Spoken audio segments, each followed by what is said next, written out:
Morning morning ঘুম থেকে উঠে পড়েছি। ওরে কপালে কি রেইন হচ্ছে, তাই আর বেশি দেরি না করে সকাল সকাল স্নানটা সেরে নিয়ে পুজোয় বসে পড়লাম। পুজোটা দিয়ে আর বেশি দেরি না করে ঝটাং পটাং করে উনুনে রান্না চাপাই দিলাম। আজ যেহেতু শাশুড়ি মাতা ঘরপে নেই তাই আজ আমি রান্না করব।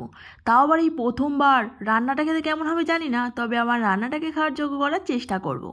এদিকে আবার সন্ধ্যের ঘন্টা বাজে না বাজতেই আমি সোজা চলে গেলাম রথের মেলায়। ওরে বাবা, কি বলবো তোমাদের, আমি মেলায় যাওয়া মানে খাওয়ার থেকে না ঠেলা খাওয়াটাই বেশি হয়। মেলায় এত ভিড় যে আই এম এ গরমে হটিং হটিং।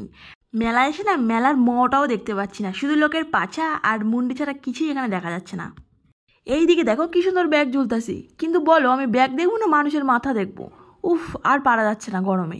এই গরম সইতে না পেরে আমরা তার জন্য একটা ঠান্ডা ঠান্ডা জুস খেয়ে নিলাম নিজের শরীরটাকে ঠান্ডা করার জন্য। তারপরে সোজা চলে গেলাম রেস্টুরেন্টে। ওখানে গিয়ে মনে হলো যেন আমরা হাঁপ ছেড়ে বাঁচলাম। উফ, সত্যি কি গরম, বীভৎস।